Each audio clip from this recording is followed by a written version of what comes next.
Good afternoon, everyone. Good afternoon, Jeff. Good afternoon, Jeff. Oh, thanks, Stephanie. My name is Jeff Klein. I'm with the McNulty Leadership Program, and my job here is to just get us started and kick us off. All right. We've got a fantastic discussion lined up for you. I have a new friend to introduce you to and an old friend to introduce you to, and so I'll say a couple words about them in a second. How many of you have been to a leadership lecture before? All right, and how many of you have participated in some of the McNulty leadership programs across campus? All right, so we have a fair amount of familiarity here. The leadership lectures are really our premier speaker series, which happen throughout the academic year, open to the whole Penn community and really focused on the Wharton undergraduate and MBA experience. And we're delighted to have Lloyd Howell with us here today as one of those featured speakers. The last time, actually, let me say a word about the McNulty Leadership Program, too. What we do within the McNulty Leadership Program is we try and create experiences for students to engage in, and whether they succeed or they fail in those specific experiences, extract some learning that can later be applied, right? And we all know about learning from failure, right? You're familiar with that concept? So I just want you to know that in the context of me as an introducer of leadership lectures, I am here learning from failure. Okay? The last time I did this, I was here with former Governor Jeb Bush and William Lauder, who's the executive chairman of Estee Lauder. Okay? I introduced former Governor Bush as President Bush, and he graciously responded, "Well, a girl can dream, can't she?" And while everyone was laughing at his joke, I was able to sort of escape off to the side. So I've learned something. Introduce everyone as a president, okay?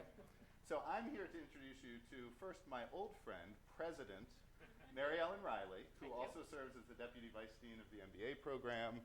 She's been a just crucial piece of the fabric of the MBA Program for going on 15 years now. And in her role as Deputy Vice Dean, really has responsibility within the MBA community for everything that happens extracurricularly and co-curricularly, so outside the classroom, things like this talk right now. Maryellen is going to be in discussion with Lloyd Howell, who is the Executive Vice President and Chief Financial Officer at Booz Allen Hamilton. He's been in that role since 2016, but joined Booz Allen in 1988. Okay? So extensive experience with the firm, extensive experience with a variety of clients. He graduated here from the University of Pennsylvania's engineering school with a degree in electrical engineering. Did take a small break from his career at Booz Allen to go get an MBA at Harvard, and so has also completed the Master's of Business Administration.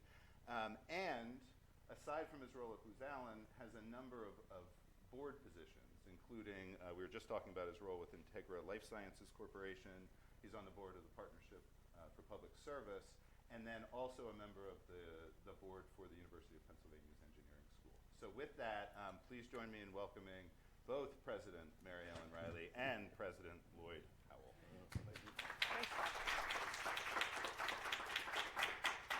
Thanks, Jeff. That's one of the nicest introductions that I've ever gotten as president. Thank you, Lloyd, for being here today. As Jeff sort of took you through your biography, I'm wondering if you could set the stage for these guys just a little bit to give them what a sense where the world was at the time when let's say when you got out of your MBA program. It was 1993. So can you talk a little bit about, how about when you got to Harvard? What were you involved in as an MBA? What was the culture of the school like at that point? And then what was the world like on your way out? Sure. First of all, thank you for coming tonight. And when I was a electrical engineering undergrad, I would pass the very beautiful Wharton buildings and facilities and be very jealous as I went to the town building, which might have been on the other side of the planet, and hoped one day I'd be here to talk to you all. So thank you for the invitation. It's great to be here.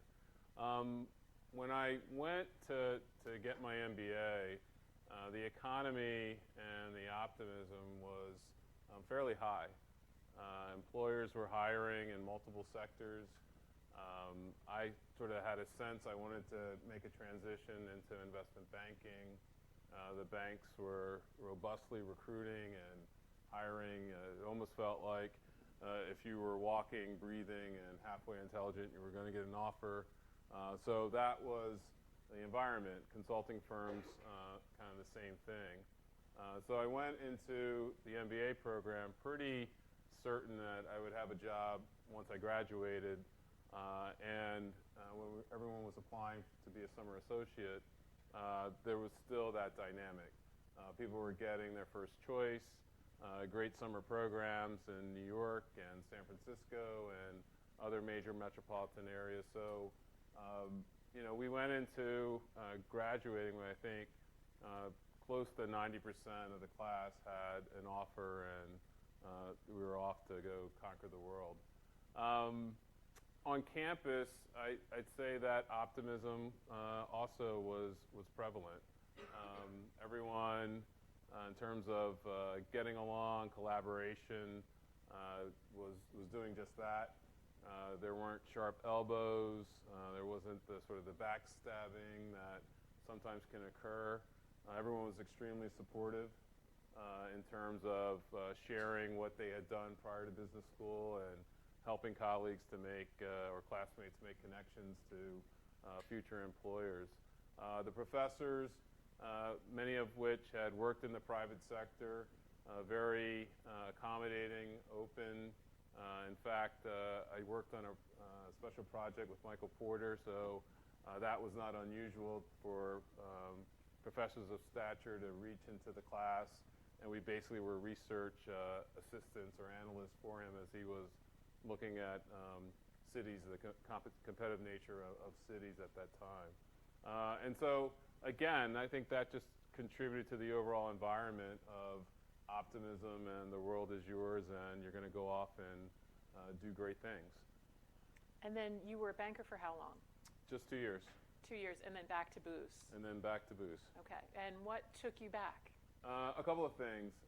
I would say in my journey, it was the first professional experience where I realized I was never going to be as good a banker as I was a consultant. My colleagues at the time, who were starting to sort of separate from the pack, were doing what was required in their sleep. They loved it. They naturally did the models. They naturally put together the books. They were naturally moving and migrating from being an analyst into not quite deal maker, but running significant parts of a transaction. And then those of us that were sort of grinding along the way, things didn't slip through the cracks, but it was clear this was not going to be a career for us. At the same time, my wife and I had our first child. And there's nothing more impactful than you are moving from you have no responsibilities to now you're caring for another human being. And we wanted to be good parents. So as we sort of discussed the reality of neither one of us were home for more than 4 hours, we now had a baby. Where was this going to go? We both reached the conclusion that we had to make a change. So returning to what was my original love and where I had sort of natural success, it was easy to go back to Booz, and it was even easier to return to Washington, D.C., where we had both been prior to me going to HBS. So a mix of professional realism and then also a life event that,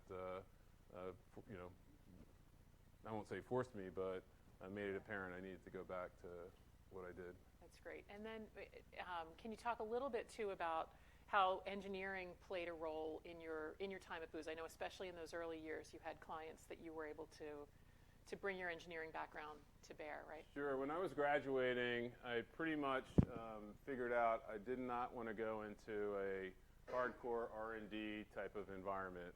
There were aspects of engineering that I enjoyed, and then there were aspects that I wanted no more exposure to.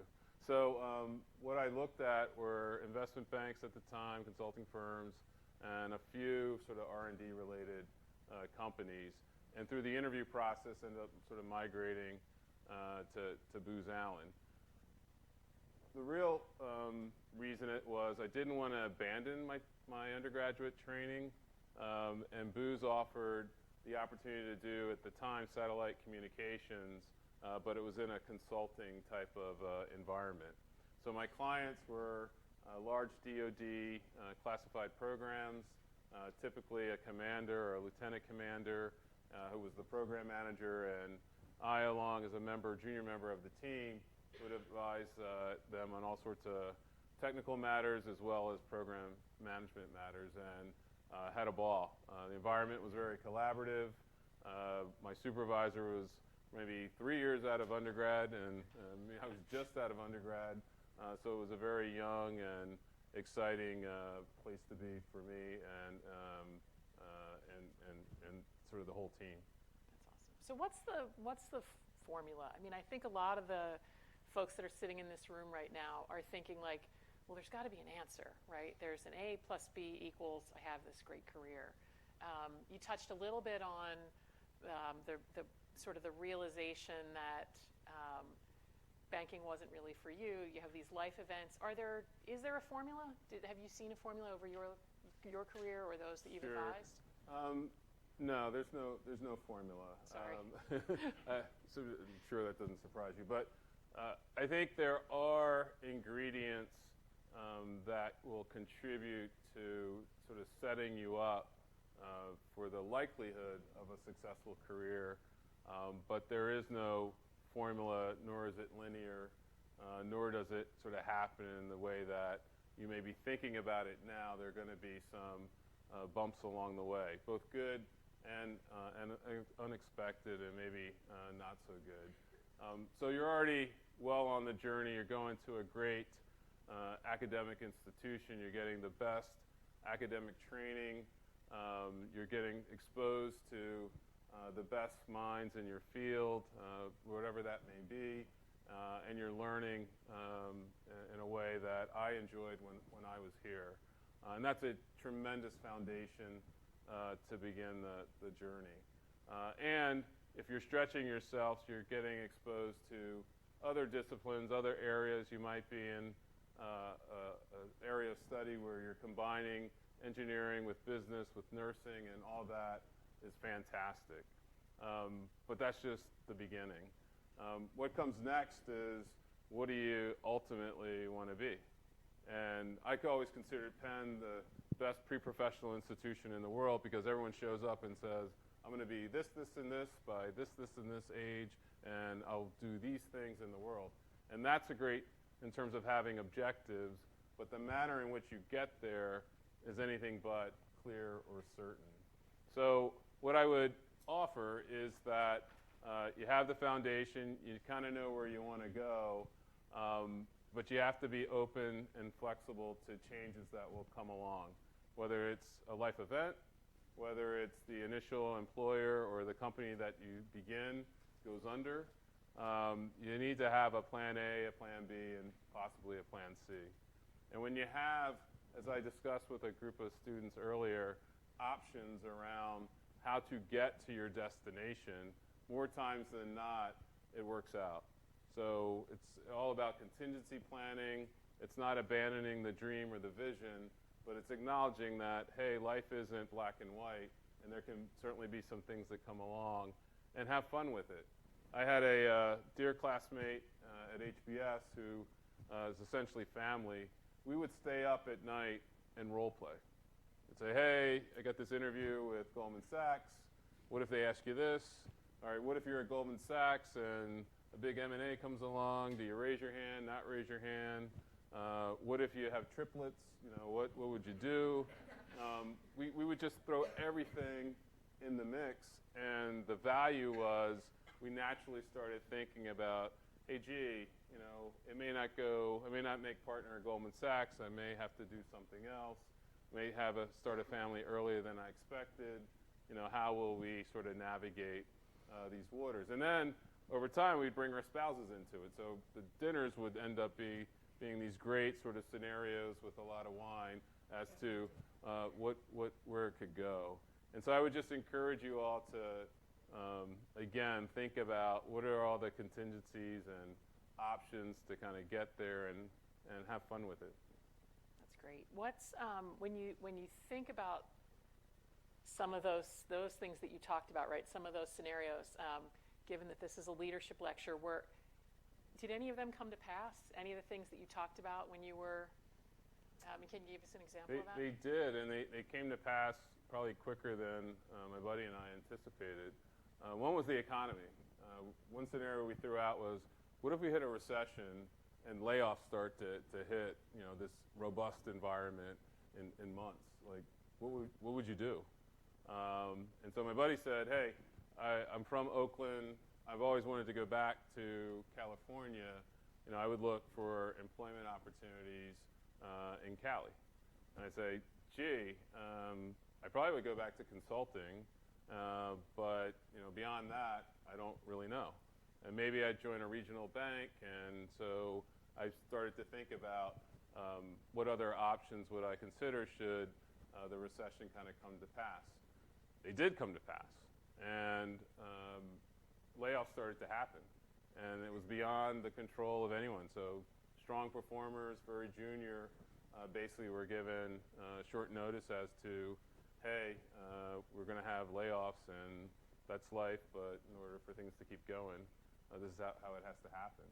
And I saw for the first time people who were completely unprepared for that to happen.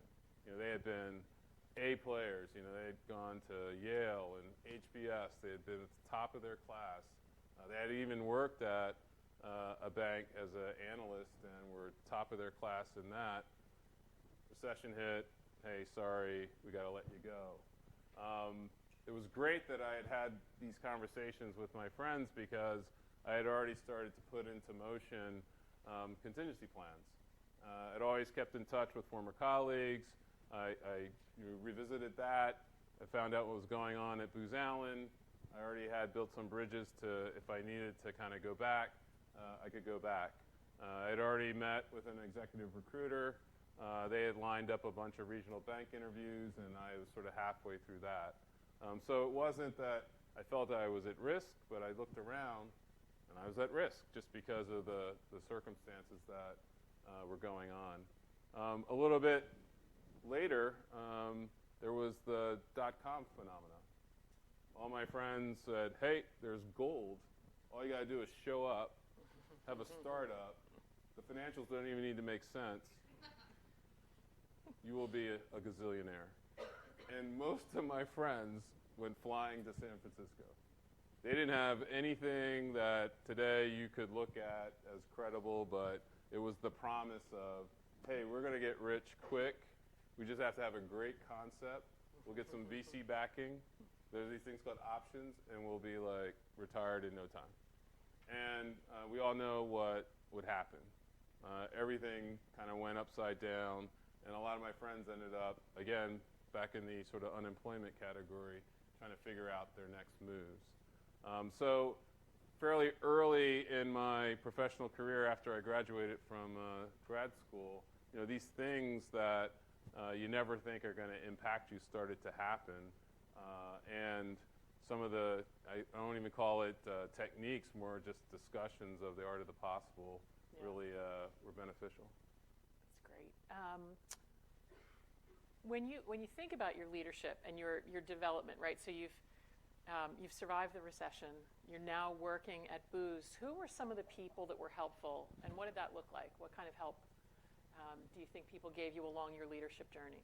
Yeah, for me, it's been sort of a cumulative effect of people I've met over my career, and I cherry pick aspects of what I felt that were their strengths that I try to incorporate in what I do today.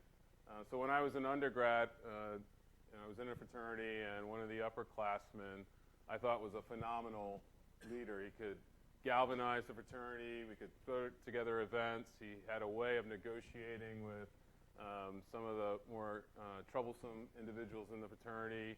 He was great with the administration. I was like, gee, I want to be able to do that one day. And so I pick his brain.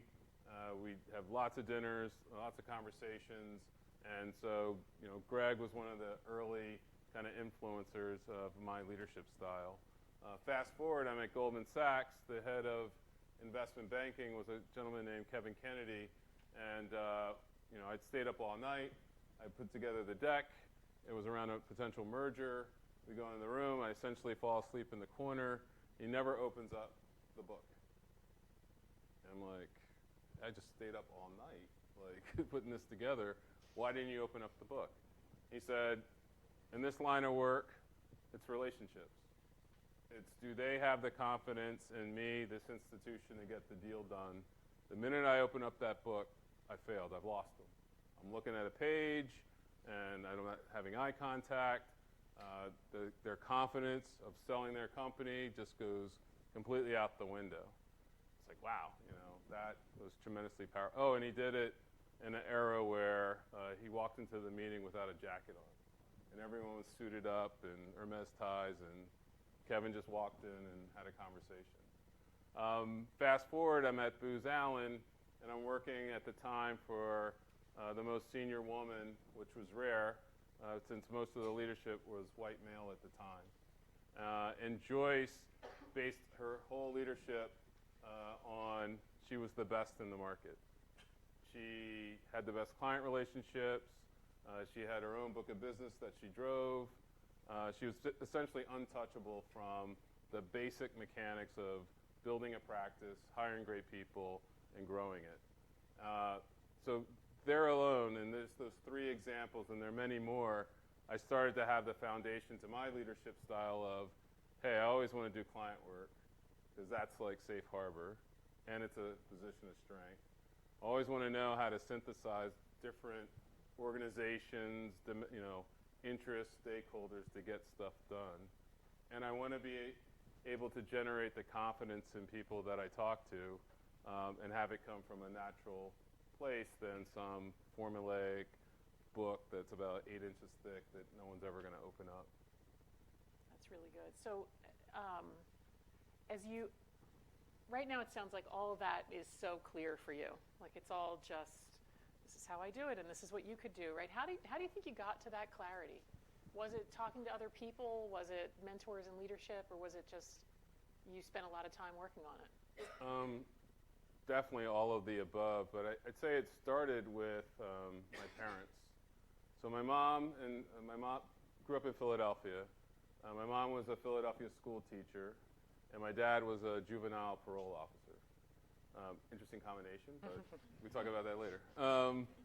So with my mom, it was all about academics, the process of learning, thinking, and preferably excelling in that dimension. With my dad, it was heavy, pragmatic reality of life is not easy, nor will it be. There will always be challenges. Accept that and figure out how to overcome through a variety of techniques, how to talk to people, how to negotiate, how to be straightforward. And I got that from my parents. From the extended family who were essentially entrepreneurs who came up in an era where segregation didn't afford them the opportunity to do some of the things that we're able to do now, I got what entrepreneurship was all about. Salesmanship, growing a business, making tough decisions. So I had all that kind of in my makeup, not necessarily clear, but it was the DNA was in there. As I entered the workforce, met more people, all of that was shaped by the mentors and the advocates that I came to know. I would go to them with a very selfish, specific need, and they typically would blow that out and then say, hey, here are the 8 other things that you need to consider. Here's the feedback I would offer you. You did these things great in the meeting, but here's some things you need to continue to work on. And I would take it to heart because I wanted to do well. And I would try to suppress my ego and really focus on, what are those things that I could improve upon.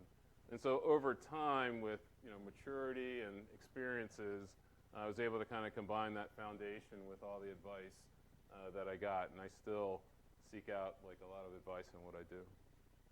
So do you still keep in touch with your HBS buddy who you were I do. ideating with, and have you grown that team, or is it? Well, he is the godfather of our kids, so I naturally see him, and we're the godparents of one of his daughters. We had a running joke of family size, so he won. We stopped at 2, and he's got 4. But yeah, his name's Ralph Clark. He's the CEO of a company called ShotSpotter that does firearms detection for many metropolitan areas, and doing quite well. So we talk on a weekly basis, and I'm always peppering him with questions about the things that I'm facing. He's doing the same with that. We've got classmates that work for him, and so when we get together, it's a little bit of a case study, if you will, with real nums and real circumstances. And then beyond that, many of my classmates are at private equity firms. A lot of them are retired, and I will call upon them sort of like a cabinet, if you will, when we're facing or I'm facing a challenging issue. So as a leader, I want to dig into that challenging issue thing. What are some of the toughest things that you have to deal with? I think the things that we see in the newspaper, right, companies going under or financial crises and that sort of thing are kind of big and common. Are there things that you've experienced as a leader that sort of surprised you for how tough they were for you to manage, or how much thought you had to give to it? Yeah, I think what's tough is that the more senior you get, you quickly encounter a world that is beyond your control. You're now, I'm assuming, at a point where you feel like you've got a fair amount of control on whether you study for a test and its outcome, or how many activities you get involved in, things that you can control. The more senior you get, and as you progress in your career, you're going to not have all the facts. Events are going to happen, and you're going to need to react because you can't get in front of everything.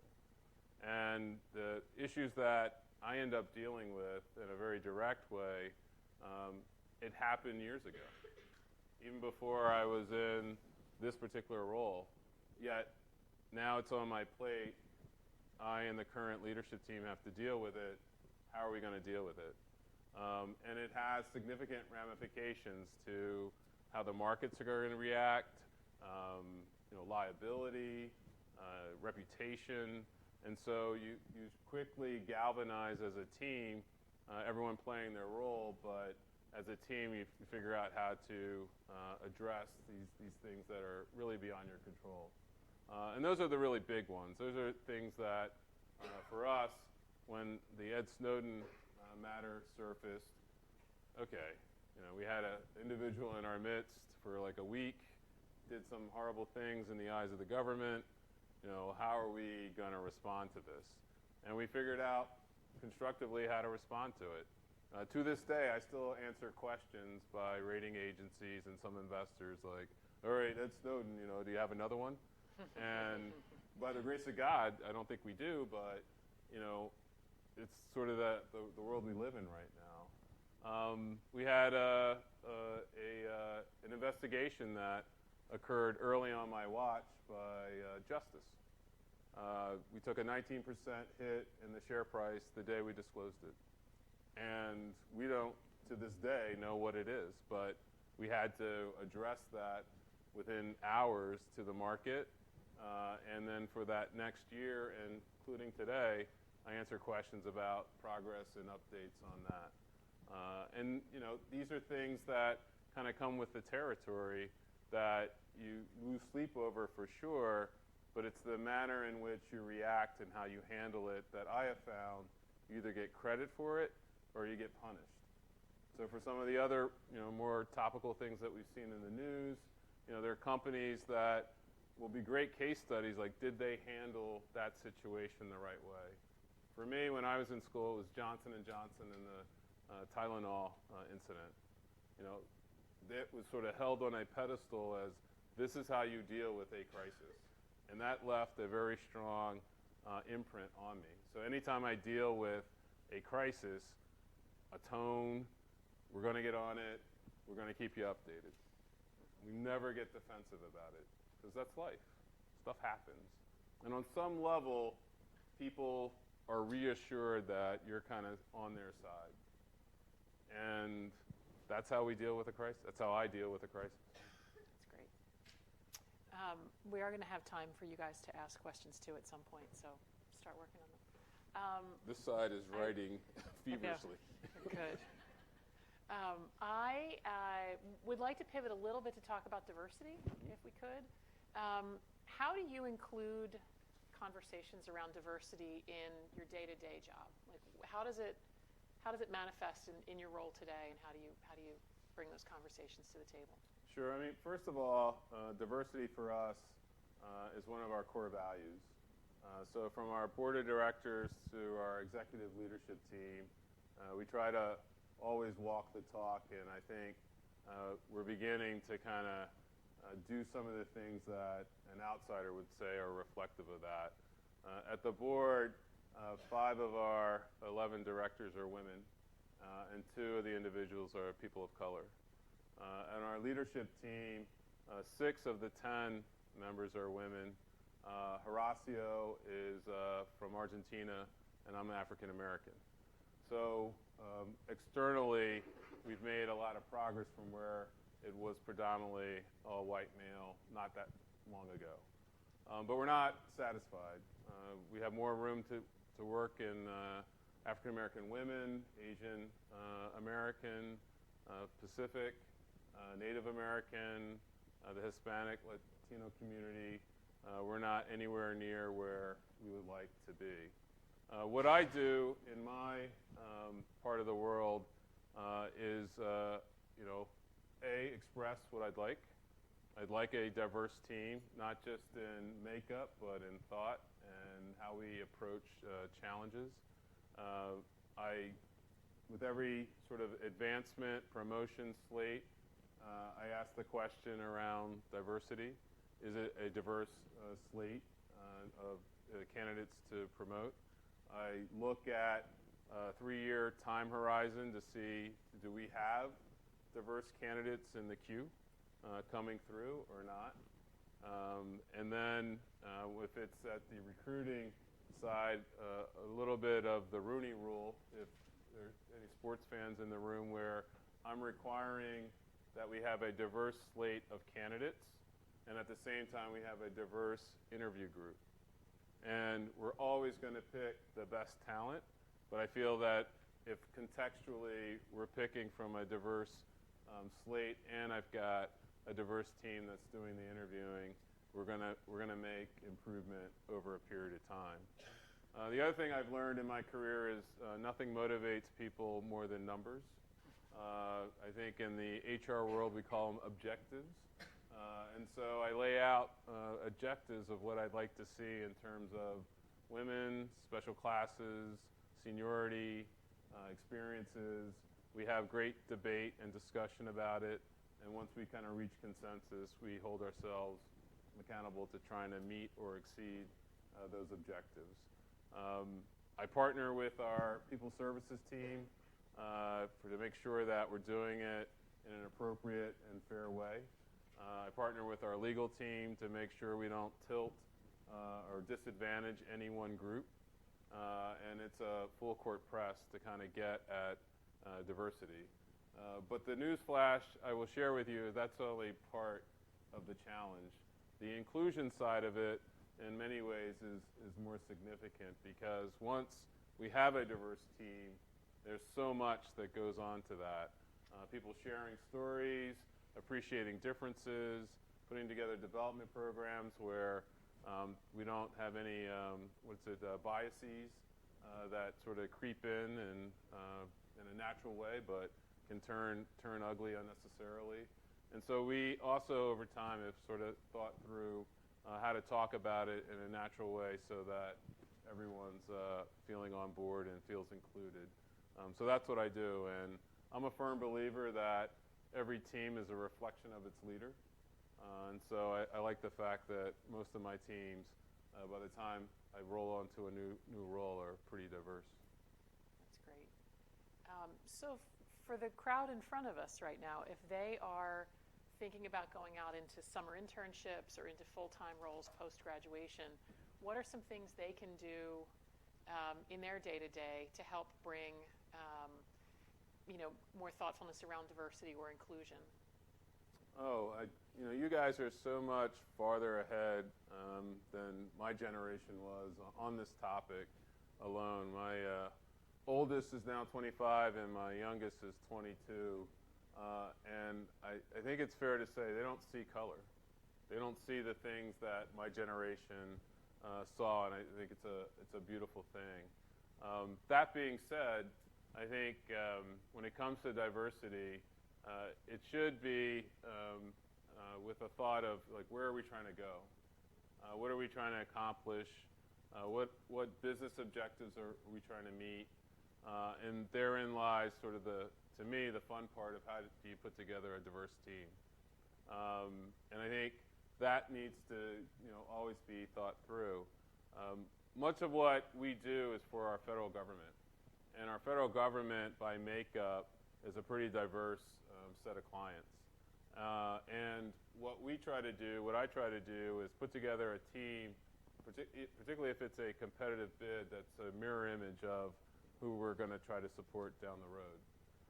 It started off as sort of I wonder if this will work. It seems like it should work, but I don't know. And lo and behold, the feedback we got was, hey, we picked your team because you're really a reflection of us and what we want, even if we're not as diverse as your team. And that was in all markets. So if we were trying to support a military client, yeah, we had the 4-star, but we also had the hoodie person who knew how to do cybersecurity. And the combination of those different groups was more compelling to the client than, hey, here's just everyone who looks like the same. And that, I think, for you all is going to be the trick going forward. It's not only the makeup, by demographic, but it's also skill-based. And then how does that resonate with what you're trying to accomplish from a business perspective? I like that.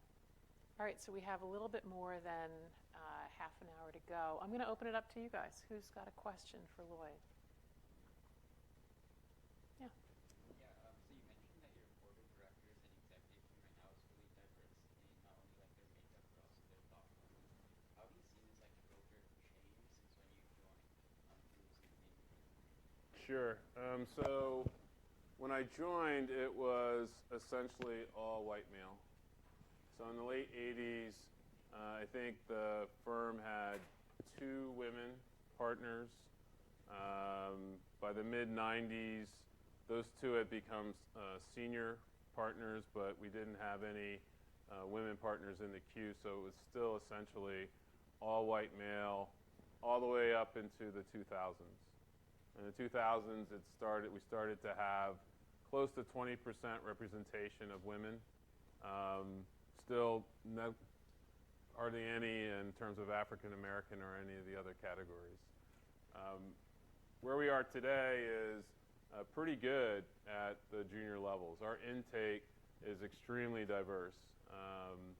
Where we start to fall off, and I think corporate America in general, is at that senior mid-level to senior levels. So yeah, we have like an individual or 2, like Horacio and myself, that we're at the top, but there's a gap between us and sort of the next folks in the queue. What we're trying to do, and I think many corporations are trying to do, is how do you enhance or grow who's in the queue, either through mentorship programs, deep reaches, more thoughtful assignment selection, so that the playing field is a little bit more even and the institution's able to have many more candidates to select from. At the senior level, let's call it our board of directors, our chief people officer consciously went out to comprise a board that was diverse. And so we looked for women directors. We looked for directors who were of color. We looked for folks who knew technology, finance, areas of our portfolio that we thought we needed to strengthen. And that became sort of the sourcing strategy, which ultimately led to the composition we have today. So it's a mix. We have to really be specific about what we want. We have to consciously go out and try to achieve it, and then we have to measure ourselves to see if we're really getting there. So it would be easy to say, yep, when it comes to gender, we're there, but my women colleagues would tell you, my female colleagues would tell you, nope, we're not there for the following reasons. So therein lies the inclusion programs and the development that we're asking all our people to go through. Yeah, hi. Hi, thank you so much for speaking today. I was wondering if you could give a specific example of how your company creates a space to where people feel comfortable sharing their different social identities. It's been a journey. In the late 80s, we did not have any employee affinity groups. So it was largely around a softball field, a tennis tournament, the golf course, where folks would kind of commune and get together outside of happy hour. In the late 80s and early 90s, we had a couple of new affinity groups that were stood up, in large part around grievances. They felt disadvantaged. They didn't get the promotion. They didn't get the salary action. They came together to voice their grievance to senior management. We had other affinity groups that came together because they just wanted to, socialize with someone who looked like them and shared the same background.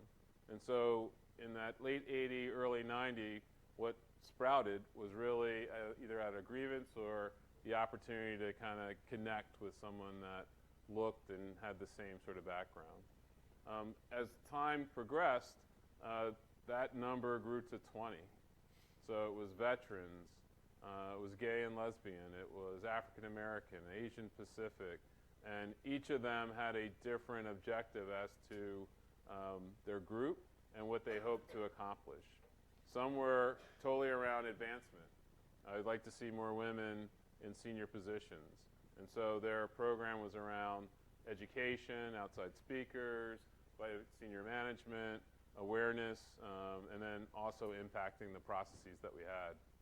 Others were, hey, I just want the broader community to participate so they are comfortable, that they understand, that there's a greater sensitivity to what they didn't know or appreciate up to that point. And so where we are today is, I don't even know how many affinity groups we have, but culturally, whatever the particular month is for celebration, it just happens all the year round. And it's been a very nice transition, a very great development culturally for us from where we were 30 years ago to where we are today. All employee driven. That's a great question. Yeah, in the back. Do you believe at Booz Allen Hamilton, all the employees were able to express all their identities? That's a hard one because we try to create an environment where that indeed is the objective. But when I am talking to certain groups, it's clear that not everyone feels that way for a variety of reasons. They have a bad boss, something happened earlier in their career, they felt punished by it or held back. And so, we're constantly saying, hey, we want you to communicate. We've got various forums electronically where people can express their views. Some of it is way outside the pale, and we've had to adjust, but most of it is very constructive.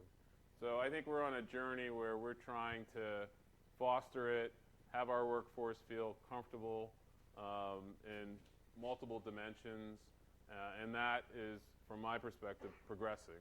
But we clearly have more work to do because not everyone is feeling that way. Can I build on that question just a little bit around, again, a leadership moment here? If someone is working for a boss and they feel like they can't be themselves and they can't, and you get wind of it, how do you, as a senior leader, either intervene or manage that kind of situation if the person is a top performer and they're not managing people the right way, not letting people bring their whole self? Yeah, I mean, the probably unique situation with me is I started at the lowest level of the firm that you could start. So we call it a level 1 consultant. And now I'm the CFO. And over many years, I've developed a grapevine that current folks don't necessarily appreciate. So I'm talking to all levels all the time, not only in my organization, but across the firm. And we're also, given the previous question, trying to foster a comfort level, a security environment where people, raise questions, whether it's through our hotline or their supervisor kind of get at an answer that, they can feel comfortable with, that they've been heard, and that action's going to take place. In those occasions where the intermediary isn't necessarily doing it the way I would like, my leadership style is to take it on. Maybe it's the Philadelphian in me. I'm not too concerned about their feelings. I'm not too concerned about the political fallout. I am concerned about the more junior person and them not feeling like now they're going to be punished or there'll be some retribution or retaliation. So we have worked very hard to put in anti-retaliation policies. We've worked very hard as an institution to say it's okay to go to your boss's boss. It's okay to use the hotline. It's okay to call, your internal legal rep. And I basically feel I am responsible for the team. And part of that is if that supervisor isn't doing what they need to do, I feel a responsibility to let them know and give them the opportunity to do it better. That's a great answer. Thank you. All right, who's next? Yeah, in the front. Can you expand a little bit more on why you think you were a better fit for doing consulting versus banking? And do you think any of that had to do with your engineering background? Yes, I'll try. In consulting, especially early on in my career, there was enough vagueness and art of the possible that allowed me and my colleagues to kind of think broadly. What if this happens, or what if that happens, or what if the funding's cut? How should we advise our client on the program? We're looking at life cycle cost estimate for a satellite. Any number of assumptions go into that. What's the sensitivity analysis? So it's really, for me, it was pretty broad, and there wasn't necessarily a right or wrong answer, and I enjoyed sort of the journey of that. In the financial world, it was usually an Excel spreadsheet. The numbers had to, be right. They had to foot, and that was about it. It wasn't like, is this acquisition, for where I was at this point in the career, is this the right strategic buy or not? Like, we weren't being asked to provide advice on that. And I certainly, as an entry-level associate, wasn't being asked to do that. It was really like crank the numbers, get the model right, put together the book, what are the comps, what are the multiples, repeat. And I got it, right? So the more senior bankers were being, serving in an advisory capacity, but for where I was and how long it would take for me to kind of get there was different than what I had experienced when I was a consultant. So, as I'm sort of weighing, all right, am I ready for 4 years of this, or do I want it like kind of right away? I was like, hey, I want what I had, more immediate. And then it was other dynamics. I was seeking more work-life balance than what was possible at that time. Now, I got lots of banks that sort of support us today. They've done a tremendous job in changing some of those cultural things that were happening. So, got to ask for permission if you're going to work over a certain amount of time, limiting the hours that you ask someone to do over the weekend. But none of that existed at the time, so it was just sort of open loop. And as we were beginning our family, I didn't know how that was going to work for us. So, there were industry dynamics, there was the job at hand, and then when I compared that to what my experience had been at Booz Allen, I was like, yeah, I got to get back to Booz Allen. In the back corner.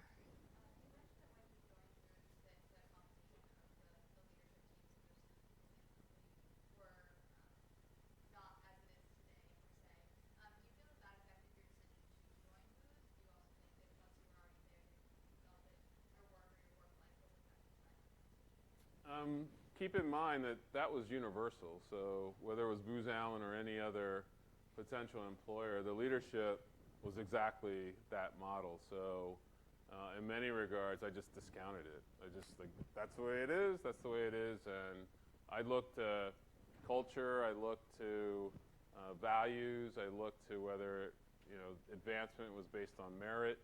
I looked to would I be fairly compensated for what I was able to achieve and what was that all about. And Booz Allen sort of bubbled up to the top. I looked at geography. I'd grown up my whole life in Philadelphia. I wanted to live somewhere else. And D.C. was an exciting young place for me at that time. And when I got to Booz Allen in a junior role, leadership was great. Their demographics and composition might have been what it was, but my boss, the most senior person in our practice, was very gracious, wanted things to improve.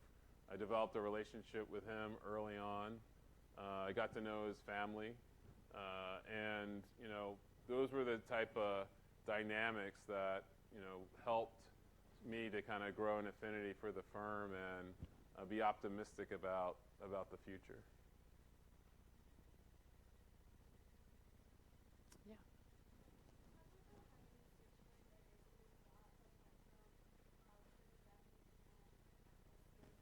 I'm sorry, I missed the first part of the question.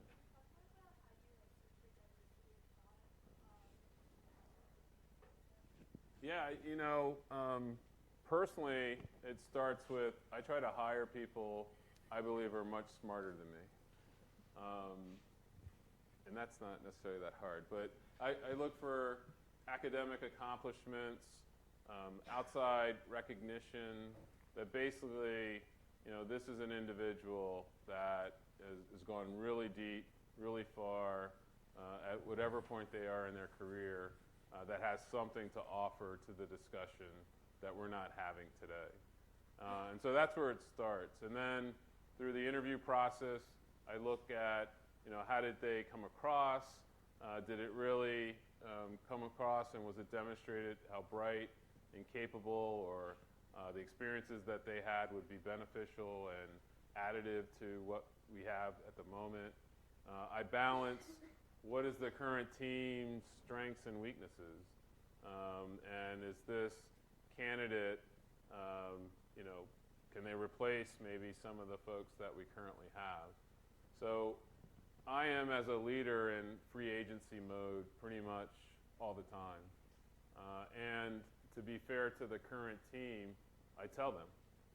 It's not so much to have people go home paranoid about their job. It's hey, we're looking to have the best team we can and improve upon that year over year.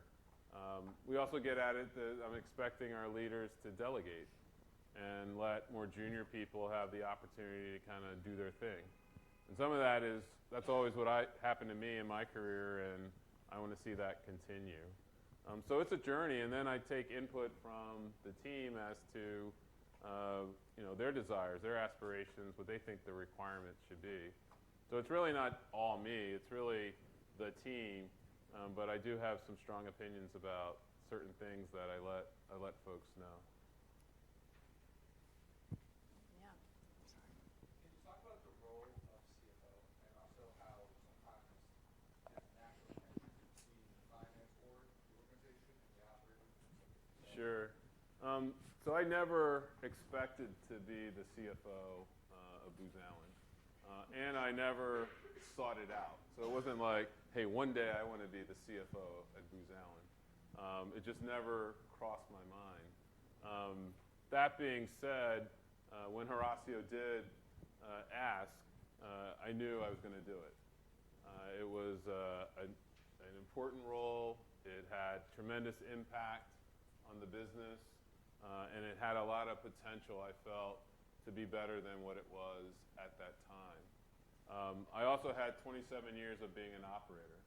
So I felt that though I may not be steeped in accounting or have a CPA, I really knew how the company worked and how it should work, and then what I would have wanted from the CFO in my previous role. So in the first year and a half, I basically did that. I inherited a team that didn't really know how the business operated, didn't know what leaders wanted, and we needed some early successes. So I dumbed it down. A lot of the reports that were generated, no one ever read. I made the reports focus on only the metrics that were most relevant to the operators, and we simplified everything. We also had a very decentralized organization that I went into, and I began to centralize it because I didn't know how we were going to get to standardization, simplification, accuracy with all these disparate parts that were kind of out there. So we began that as well. And everyone was happy. The operators were happy because, oh, it's one of us. Lloyd's not going to do any harm. He's speaking our language. He's simplifying everything. This is great. Thank God Lloyd's the CFO. To where now that tension is very much in the mix. They make the requests. I say no. We then haggle. We kind of get to a midpoint. And I'd say it's operating more as an expected corporate finance function. We also challenge ourselves to do multi-year planning and commit to Wall Street on those financial objectives. So anything new that we put in place, obviously it's a change. We get resistance and pushback. Eventually we get on the same page. Eventually it's a success. Everyone feels good, but there is an increase in tension that is there.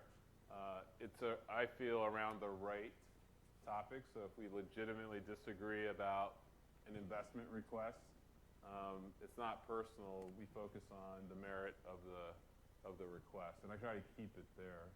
And then outside of the day-to-day mechanics, I spend a significant amount of time building the relationships, assuring people that my interests are the same as theirs in terms of where we're trying to go, because I think that's very important. There's been a lot in the recent press about, are CFOs now more strategic, or companies selecting more strategic CFOs than maybe where it once was. I think it largely depends on where is that organization. What we needed was me as the CFO to kind of move from where we were to where we're going. But it's not unreasonable to assume that the person that succeeds me is a hardcore financial type who may, be very comfortable with foreign exchange and, that type of sort of model, because our organization will have matured to that point. So I don't know if it's like, a fad or it's just a point in time. I just think it's what does the organization need and who are the best candidates to kind of move it in that direction. But it's very dynamic, and, we'll cross that bridge when we get to it. But certainly over the past 4 years, we had a lot of building that we needed to do. Right here in the middle. Yes. Oh, we did. I'm sorry. It took me that long to get to you, too. I'm sorry.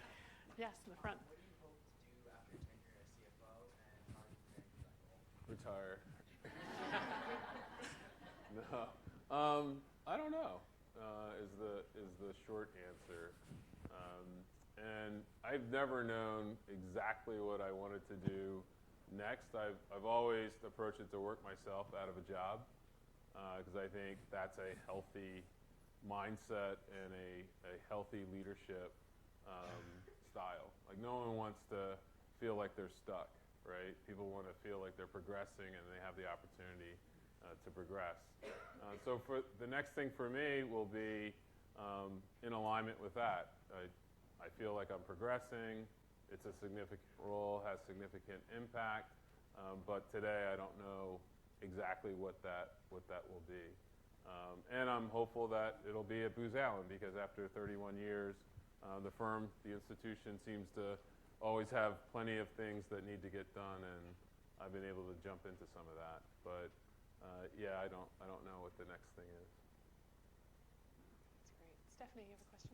Yeah, so I really appreciated the question 2 questions ago about the divide between the finance organization and operating organization. Because I think about a similar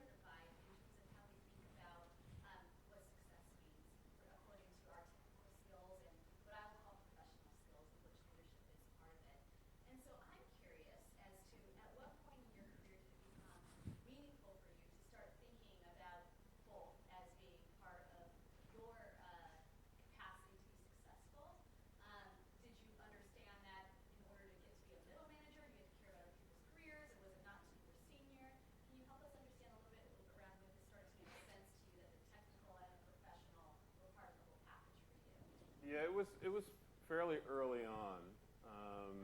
I was always ambitious in thinking about what were the skills that I was going to need to have in order to perform at the next level or the level even beyond that. And that became my development plan through my career. So if I needed to know how we did cost accounting and I didn't know how to do it, I would seek out individuals that did know what cost accounting was all about and basically ask questions till I felt like I got it, and then I move on to the next thing. So fairly early on in my career, I spent more time with our infrastructure, let's call it, around financial topics, operationally financial topics. Eventually that migrated to finance topics with lots of discussions with the CFO at the time. For other matters around facilities and leases, I would ask lots of questions about that because part of my team was spread around the world. For topics that involved the workforce and the various labor laws that we were dealing with, I'd spend a lot of time with our people services team, HR, to kind of get a handle on that. And then as a change agent in the firm, I unfortunately found myself in a lot of legal matters, personnel related, so I got a schooling on litigation and all sorts of topics around that. So some of it was circumstantial and some of it was proactive, but just sort of being a naturally curious person and wanting to, one day run a significant part of the company, I felt, it was incumbent upon me to go out and kind of figure all that out. And so that's what I did, and that's frankly what I keep doing today. Yeah, second row. Building off of that question and your response, outside of mentors, how were you able to identify what sort of those next skills always were? Sometimes I don't know. So it started with, did I feel like I knew what I needed to know? If I saw a report and I couldn't immediately understand it, I was like, I got to understand this report. And then where I would bring in my mentors, it was like, well, what individual or what set of individuals can help me to understand this and counsel me going forward? So a lot is in the business press about the importance of mentoring and how valuable it is to one's career. And I'm here to fully endorse that. At the same time, I think there's been a lot that sort of begins to overanalyze it from my perspective, where now there are advocates, sponsors, and probably one other level of mentoring. I'm pretty simple, as you may have gathered, and I just wanted one-stop shopping. So to me, the most senior person who could also be a sponsor and advocate, I tried to find that person. And so I always sought out people that could help me on my weaknesses, that I felt I could learn from, and from a relationship standpoint, it was going to be fun. They were going to get something out of it. I was going to get something out of it. But along the way, it wouldn't feel like work as much as building the institution and dealing with someone who's really committed to doing that. I also went pretty broad with my mentoring network. Probably at its peak, I had about 12, probably half of which were inside the firm. So why so many? I needed a lot of help. I wasn't shy of asking for help. The other aspect was, as you go through the stages of life, be it with your family or other personal matters, I would reach out to my mentors and say, hey, we're thinking about college. What did you do with your kids or your grandkids? Or we're thinking about estate planning. I don't even know where to begin with that. Can you give me some help, some counsel? So lots of different aspects to life, more than just financial or career success. And so over time, as I sort of accumulated all these mentors, they were helping me out in lots of different ways. Who were some of your external mentors? You said half of them were in the firm. Where did they come from, the folks that weren't within the firm? Oh, wow. Probably starting with my family, sort of uncles that are no longer with us who had grown successful businesses, and I would pick their brains on all sorts of things. A couple of friends of mine who are attorneys in Washington, D.C. One of the toughest things for me to do was to fire someone. And I would spend unlimited amount of hours procrastinating and trying to avoid Hoping it would get better. hoping this was not going to happen, and just one more whatever I could make it better. And I was really struggling with one particular decision. It was probably my first time I had to terminate someone. And a family friend who was a pretty senior partner in a law firm, I was sort of expressing to him over lots of wine sort of this dynamic or this dilemma. And I'll never forget, he goes, how much time do you spend worrying about this? I was like, hours. He goes, well, when the person shows up in your doorway, are you happy to see them, or you're like, I go, it's the latter. I'm not really happy to see the person. How much workaround do you have to do? Are you working around other members of the team, because of this person? I said, yep, all true, all true. And so basically, this person's not helping you or the team be better or good. So he's hurting you. I said, yep, with that analysis, yeah, you're pretty right. He said, so if you terminate this person, things should get better. And I go like, yep, things should get better. He said, well, you know what you got to do.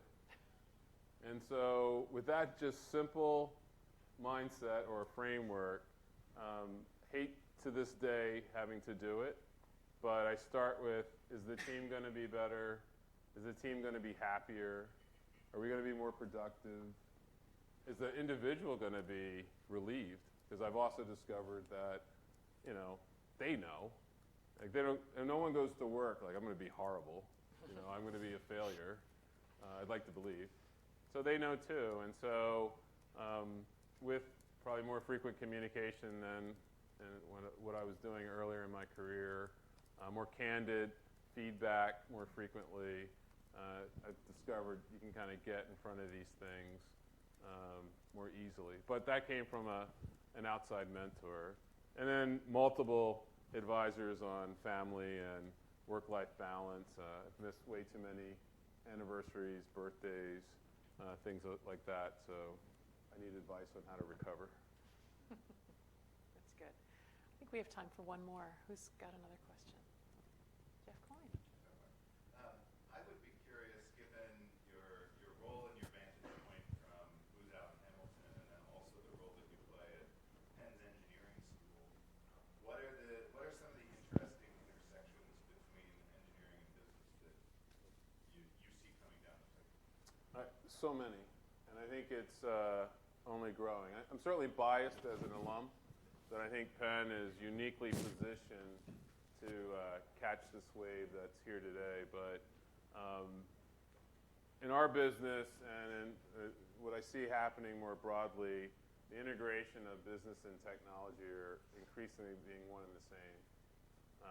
If you take topics like AI, which is sort of a hot one right now, the skills required, the frameworks that need to be put in place, because you can't boil the ocean, has to rely on a combination of a business mindset and a technology mindset that if you get that in the context of a team or an individual, you're going to be advantaged.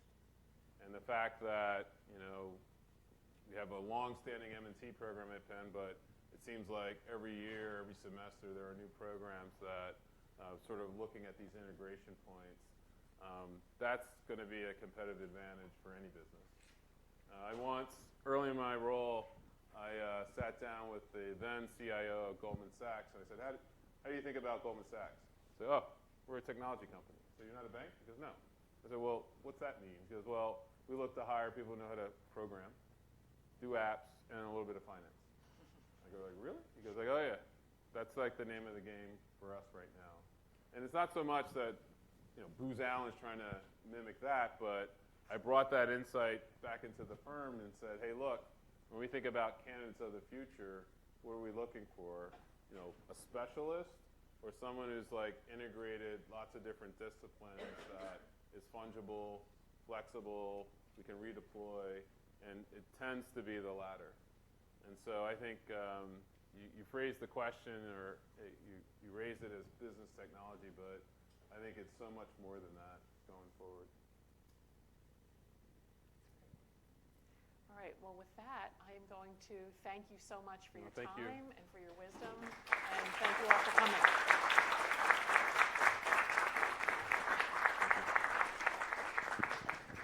And I don't think I have much more to do than that, but I'll echo Maryellen's thanks of Lloyd and then offer my thanks to Maryellen as Thank well. you. So, All right, thank you very much. good stuff.